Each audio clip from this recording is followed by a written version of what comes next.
Santa es la conmemoración anual cristiana de la pasión, muerte y resurrección de Cristo. Por ello es un periodo de intensa actividad litúrgica. Da comienzo el Domingo de Ramos y finaliza el Domingo de Resurrección. En nuestro país, como parte del proceso de secularización del gobierno de Valle, cambiaron con mayor o menor éxito el nombre de las festividades religiosas. Es así que la fiesta de la Inmaculada pasó a llamarse el Día de las Playas, la Navidad el Día de la Familia, los Reyes Magos el Día del Niño, y Semana Santa pasó a llamarse Semana de Turismo, aunque también adoptó otros nombres, como Semana Criolla, Semana de la Cerveza, Semana de la Vuelta Ciclista, entre otras. Para conocer lo que significan estos días para las distintas religiones y el proceso sufrido a lo largo de nuestra historia, recibimos al antropólogo y docente Nicolás Guigú. Es un gusto darle la bienvenida a Nicolás Guigú. ¿Cómo estás, Nicolás? ¿Qué tal? ¿Cómo estás? ¿Todo bien? Bien, ¿y vos? Bien, bienvenido. Bueno, lo primero que te quiero preguntar, que es muy básico, pero para aquellos que están más alejados de la religión, sobre todo de la católica, es rápidamente, bueno, ¿qué se celebra? Bueno, en realidad se celebran ahora, se están celebrando dos Pascuas. La Pascua judía, el Pesaj, que es del 14 al 22 de abril, y la Pascua, digamos, cristiana, entre ellos, obviamente la católica, en la que se celebra, bueno, todo ese proceso dramático que termina con la resurrección de Jesús, ¿sí? Ahí está. La cruz, la muerte, los 2 días, como decía mi abuela cuando yo era chica, en el que el diablo está suelto porque Jesús no estaba vivo ni resucitado. Claro. Ay, qué bueno. Pero sí, me acuerdo que me generaba un poco de miedo, un poco de temor. Suelto.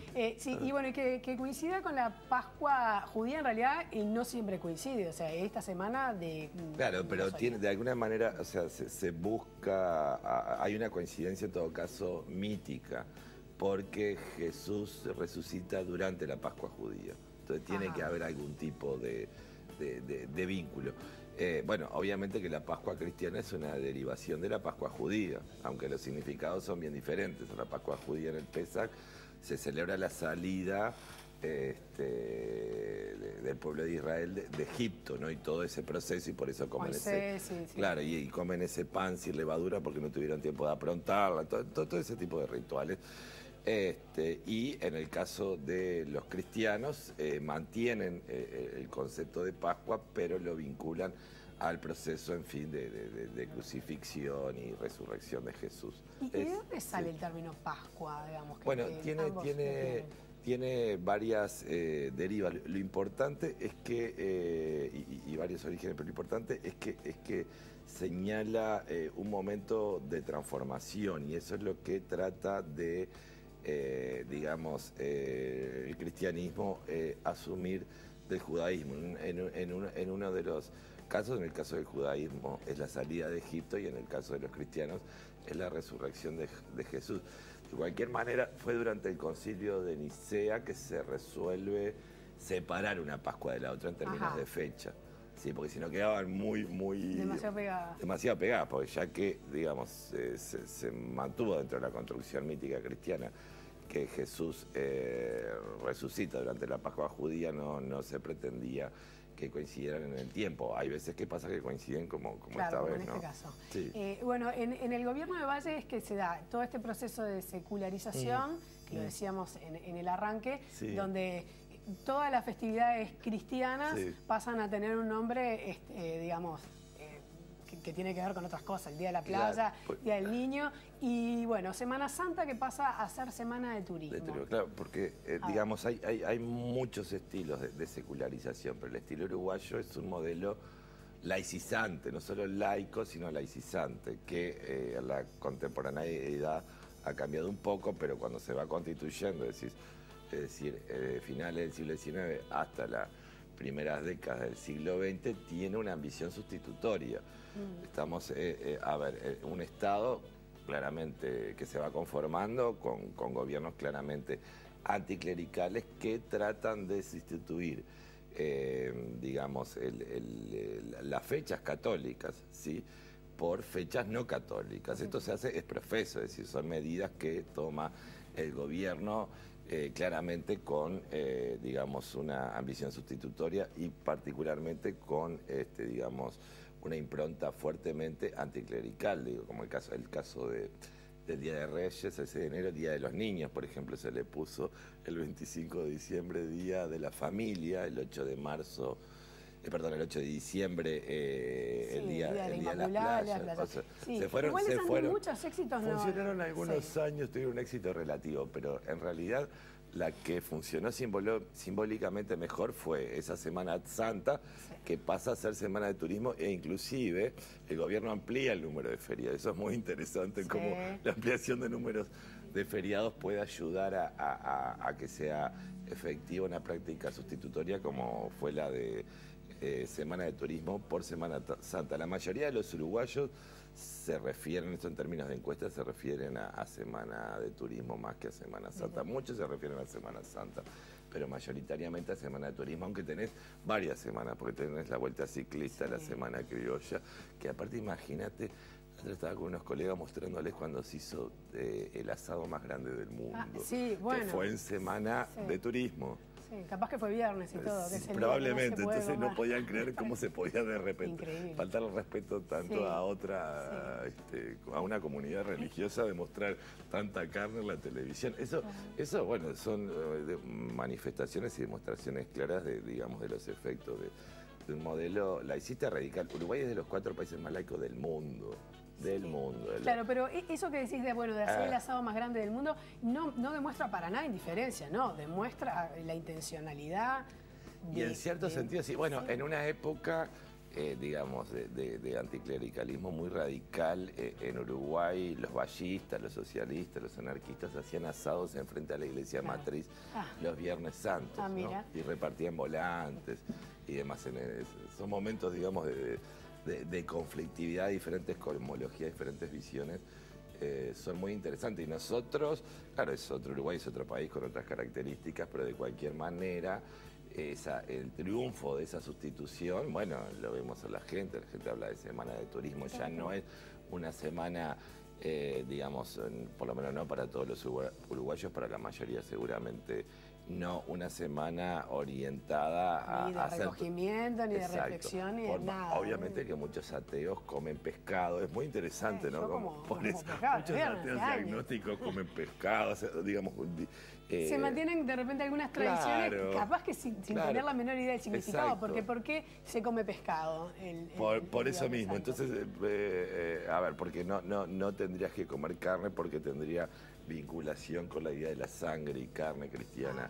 En fin, inclusive en algún momento la Iglesia Católica, hace muchos siglos atrás, prohibió los huevos, porque los huevos podían ser, digamos, entendidos también como algún tipo de carne, pero también yo intuyo que perdió los huevos, los prohibió porque estaban muy vinculados a tradiciones, digamos, paganas. Pero está el huevo de Pascua, es de chocolate. Que no tiene que ver de huevo, pero capaz que claro, pero casualidad. A ver, de diferentes tradiciones, y el cristianismo ha hecho mucho esto de sus orígenes, de diferentes tradiciones de zonas próximas, va alimentándose y constituyendo mitos y ritos y festividades, por eso hay una gran cantidad. La Pascua se reparte cuando termina el invierno y empieza la primavera, ¿sí? Es algo bien pagano en realidad, y señala justamente la fertilidad porque algo nace de ahí. Eso lo van a... bueno, el árbol de Navidad también sería para otro programa, pero es absolutamente pagano. Es decir, el 25 de diciembre, cómo lo celebran los cristianos, es una fiesta con una simbología pagana extremadamente importante, inclusive la cruz, que es anterior a la cruz cristiana, pero bueno, con un discurso cristiano que articula los elementos. Nicolás, ¿cómo fue para la sociedad ese cambio con Valle de presidente? Digamos, ¿hubo resistencia o hubo una cosa totalmente resistencia impuesta por Valle, o realmente la sociedad estaba totalmente preparada para eso? Primero hubo movimientos anticlericales fuertes, inclusive algunos movimientos de masas anticlericales. El anticlericalismo en Uruguay tuvo, por una parte, la acción de las élites, de diferentes élites políticas, no solo del vallismo, de otras, pero el vallismo, digamos, como espacio político que uno podría decir el vallismo e incluir otros partidos inclusive, sí, ¿no? Para clasificar la época. Pero también había, digamos, anticlericalismo de orden más popular, sobre todo de corrientes migratorias europeas que habían tenido, bueno, en fin, una relación con la Iglesia Católica compleja. Inclusive había mucho anticlericalismo de católicos, inclusive, ¿no? Porque se hablaba de católicos liberales, católicos que apoyaban la separación entre la Iglesia y el Estado por las experiencias que tenían en sus lugares de origen y también, bueno, en fin, O sea, que había un conflicto, de todas maneras. Sí, pero había una élite intelectual, periodística y demás que, digamos, diferentes clases sociales, diferentes sectores que, en fin, alentaban ese proceso y lo apoyaban, y también grupos que no. Por ejemplo, cuando empezaron a salir las primeras leyes de divorcio, y sobre todo la ley de divorcio por voluntad de la mujer, que es muy temprana en Uruguay, uno de los primeros países también del mundo donde se aprueba, hubo movimientos de mujeres católicas que juntaron firmas contra la prohibición, igual suerte no tuvieron. Pero digamos, hubo la Iglesia Católica en ese momento se aísla totalmente porque el nivel de agresión era muy radical. Inclusive Valle de Ordóñez usaba un seudónimo de mujer para escribir notas insultantes contra la Iglesia. Era otra época donde la gente luchaba por las ideas. Claro, es increíble. Uruguay es un país, entre otras cosas, famoso por ese presidente y por esos procesos, ¿no? Claro, y bueno, y también por el hecho de, a veces vas en universidades, ¿no? Y encontrás o bien una capilla católica o, en fin, sinagogas, iglesias protestantes, etcétera. Encontrás una pluralidad, por ejemplo, en los campus. Acá eso es inimaginable, es decir, para nosotros está muy claro que lo estatal y público no solo no es católico, sino que no es religioso. Sigue siendo un país con un número importante de ateos y agnósticos a nivel internacional y cambia y es un país que en cierto sentido va a contrapelo de, por ejemplo, la región, por ejemplo, el Mercosur. Si, por ejemplo, en el caso de Brasil el número de no creyentes es muy reducido, inclusive tienen que hacer campañas para que se respete su no creencia. Porque ser ateo públicamente puede quedar un poco mal, no tenés valores, sos ateo, no crees en nada. Sí, acá un poco pasa acá al revés. Exactamente al revés. Totalmente. La gente siente mucha vergüenza de decir que cree, por ejemplo, o que cree en Dios, le tiene vergüenza pública. Inclusive hay algún mínimo, pero porcentaje en las encuestas de que la gente miente. Cuando usted cree en Dios, no. Increíble.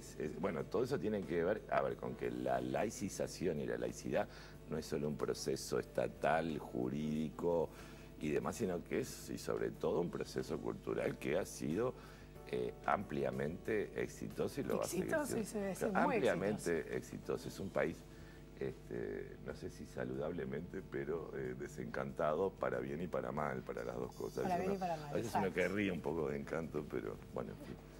Nicolás Guibú, se nos fue el tiempo, fue un placer. Muchas gracias. Bueno, gracias a ti.